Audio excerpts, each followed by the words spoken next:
Welcome to the Ideal Investor Show. Join us on the journey to financial success. Let's go. Hello and welcome to another episode of the Ideal Investor Show. And today I want to talk a little bit about what can we do to build more sustainable and eco-friendly real estate properties as investment properties, as larger properties, but everything obviously in our frame of residential real estate. And today's topic is for green building certifications. What do you as home buyers, homeowners and investors need to know about that?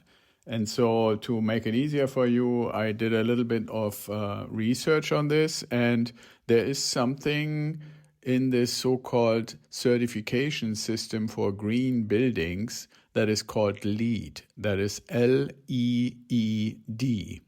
And this LEED rating system is basically a points system that helps to determine how environmentally friendly is the building that is being done. And this could be both for a renovation as well as a brand new build property. And you can do this for a single family or duplex, triplex, fourplex. So basically the core of our investments, but it could also be for apartment complexes. It can be for multi-use, where you have some residential living units combined with some retail, things like that. So it's really based on the building. It's not really based on the use of the building. So what are the different things that you can get in this LEED rating system? There are three categories. The first one is silver, the second one is gold, and the third one is platinum.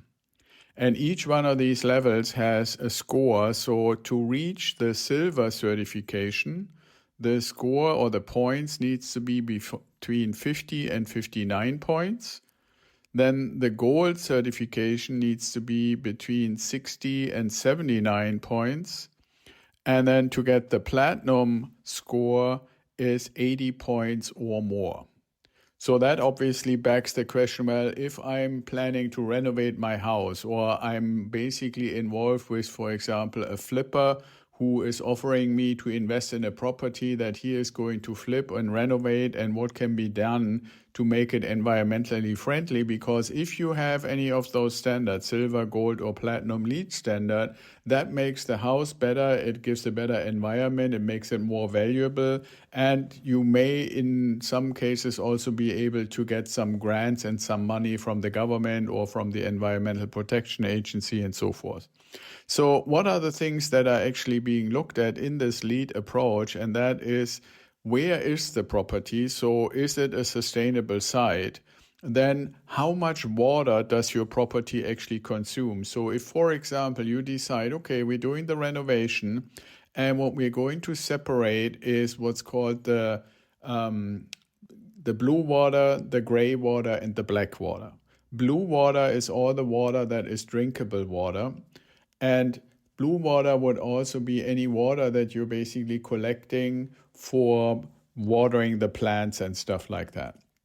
Gray water is any water that has no so-called fecal matter. So, for example, the water that runs off from the shower or the water that runs off from the dishwasher. Any of those kind of, they are not really clean. They're not drinkable anymore, but they're considered gray water, and you can easily use them, for example, for watering in your garden, for the lawn or anything like that. And then the black water is all the rest, and that goes into the sewer system, right? So if you're collecting the rainwater and you are separating the gray water and the black water, obviously then your property and your house is not going to consume as much as if you were to use drinking water for everything.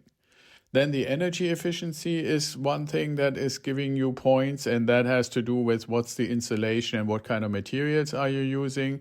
Then there's a separate aspect for materials and resources. So if, for example, you can use anything that is recycled, you can bring that and get points for that. And then there are a couple of other things, like what is the environmental quality, because certain materials have something called gassing out. So the air quality within your house can be measured, and that can get you points. Then there's another category that looks at how innovative is your property. Are you using materials in your property or in your house that are typically used for something else.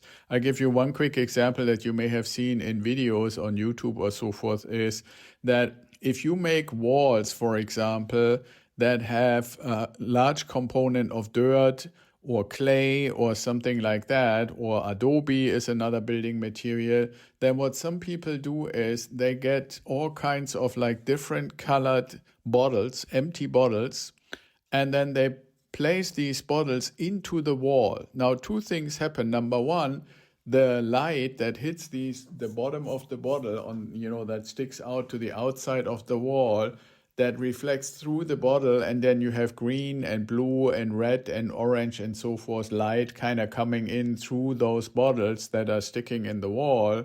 But it also reduces the amount of building material that you need, because these bottles obviously take up space. So they can make actually a really cool atmosphere. They look pretty cool, and they're also saving materials. And it's an innovative design choice to make. And then there is what's called regional priorities that you can get points for.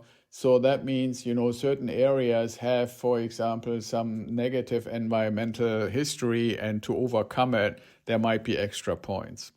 So what these points are for, I'll give you an example, is if you were to do wood ceilings and walls, then you can get credits for the materials up to 2 points, for the materials coming from local sources up to 2 points.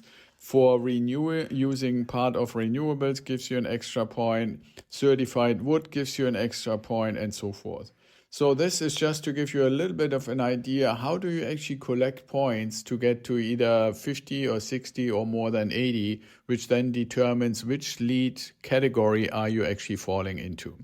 Now, as you can see, this is a really, really cool thing to do, but it requires for you to make a plan, either if you're doing it yourself, or if you're working with a builder, or if you're working with a flipper, or with somebody who's doing the renovation.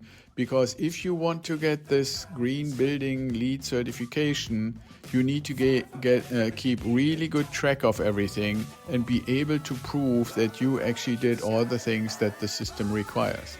But the super big benefit on the other end is you get a much, much more natural, much nicer to live in, better atmosphere building.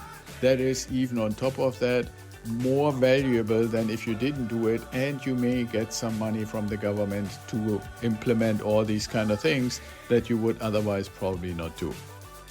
So that gives you a little bit of an idea. If you're considering, okay, do I just get a regular investment property, or am I maybe trying to get one that is a little bit more environmentally friendly and maybe even green building certified? Now you know what goes into that. So I hope that was informative. Be well and stay safe, and I talk to you tomorrow.